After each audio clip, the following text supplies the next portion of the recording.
Hola, hola chicos, chicas. Me volví a grabar esta segunda parte porque no sé qué pasó. La segunda entrada no me grabó todo. En la primera parte nos habíamos quedado en esta parte de lo que era la onomatopeya y la descripción. Que la onomatopeya eran los ruidos propios, por ejemplo, la representación escrita de sonidos, ¿verdad? Que, que se da de una manera de vocalizar los sonidos que pueden generar ciertos objetos o animales. Por ejemplo, cuando rompemos una bolsita de pipoca o papas fritas, hace ese ruido de crash. Entonces eso directamente indica que la bolsa se ha roto.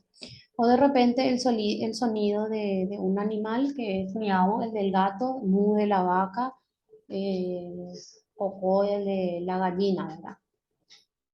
La descripción es lo que más utilizamos en la época de escuela, la famosa redacción creativa, ¿verdad? Donde teníamos que describirle a la mamá, al papá, al primo, la prima, etcétera, etcétera. O de repente te ponían una lámina y vos tenías que describir qué veías en esa lámina. Entonces la descripción literaria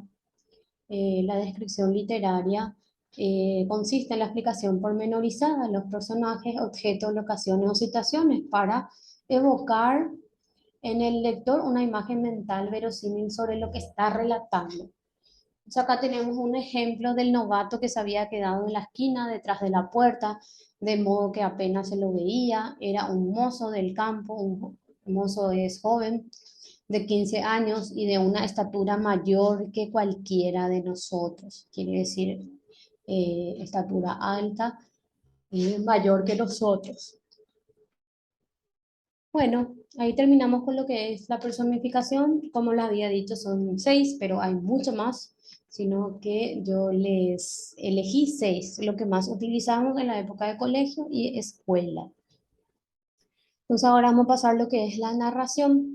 ¿Que es una narración? Es una sucesión secuencial de eventos o acciones realizadas por personajes reales o imaginarios en un lugar determinado y durante una cantidad de tiempo determinada, contada por alguien de una manera específica, es decir, de cierta forma, una narración es equivalente a un relato, una historia o un cuento, aunque no sean del todo sinónimos.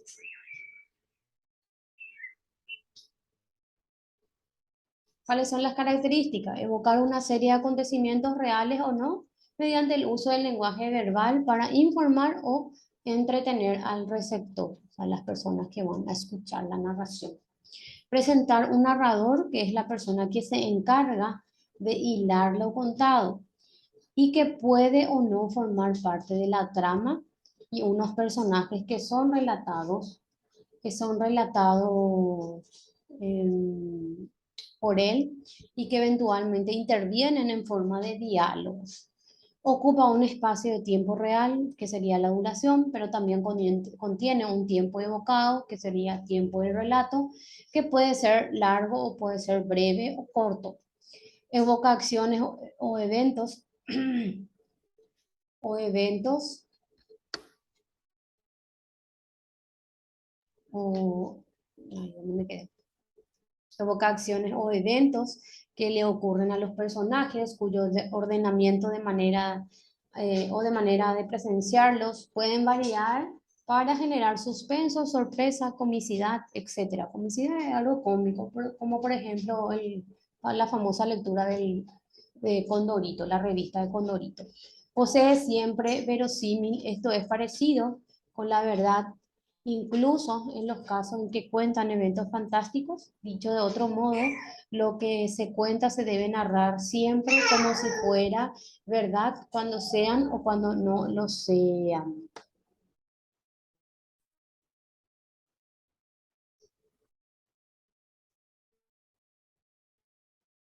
Continuamos. Elementos de la narración. Tenemos el narrador, que es la voz que cuenta la historia y que no necesariamente es la misma del autor, o sea, una persona que narra la historia. Los personajes son los personajes que contienen el relato, ¿verdad? Que son los actores que llevan adelante haciendo cosas, diciendo cosas o también ocurriéndoseles cosas a ellos. Son entidades ficcionales que existen solo dentro del relato. Después tenemos las acciones, que son todo aquello que se cuenta, es decir, la trama, que ocurre por escenas y episodios y se va desentrañando a medida que transcurre la narración o a medida que transcurre la obra literaria. El espacio es el lugar donde ocurren los eventos de la narración, o sea, el lugar de los hechos. El tiempo es la cantidad de tiempo que tome el relato, que se puede desarrollar sus escenas o acciones básicas. La trama es la totalidad de las anécdotas que componen la historia, articulada en base a tres grandes momentos según Aristóteles, que es el inicio, la complicación y el desenlace. Entonces, hasta aquí estamos bien. Eh, como les dije, volví a grabar porque esa segunda entrada no me grabó, no sé qué pasó. Entonces vamos a continuar.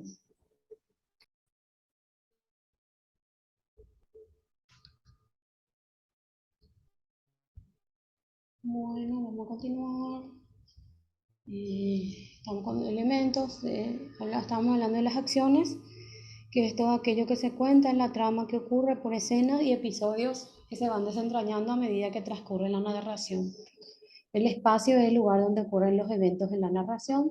El tiempo es la cantidad de tiempo que toma el relato, ya sea para desarrollar las escenas o las acciones básicas. La trama, la totalidad de las anécdotas que componen la historia articuladas en base a tres grandes momentos, como habíamos dicho, es el inicio, la complicación y el desenlace. Luego eh, tenemos los tipos de narración. Tenemos narraciones literarias, que son aquellas que se cuentan con el mero fin de contarlas o de disfrutar de su desenvolvimiento, ya sea por diversión, porque proponen ideas novedosas o porque plantean una ficción atrapante.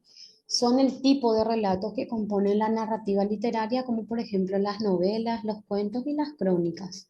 En novelas tenemos, por ejemplo, la novela esa de Harry Potter, la novela de Crepúsculo, que hoy en día ya pasó a las pantallas de TV, uno ya puede ver la historia a través de la televisión. Las narraciones periodísticas son aquellas que en lugar de ficción se comprometen con la recomposición de eventos ocurridos en la vida real, aspirando al mayor posible criterio de objetividad. Las narraciones periodísticas son las narraciones que surgen en la vida real, o sea, son eventos que suceden día a día y lo narran a través del periódico. Las narraciones lúdicas, como los chistes, acertijos, los trabalenguas y otras formas pseudopoéticas cuyo valor no está tanto en lo narrado, sino en lo que esto suscita entre quien cuenta el relato y quien lo escucha. Forman parte de la cultura popular.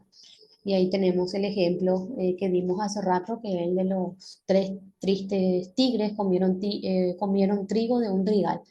Entonces eso es lo que no nos sale así de manera corrida, o sea, de manera fluida, cuesta un poco.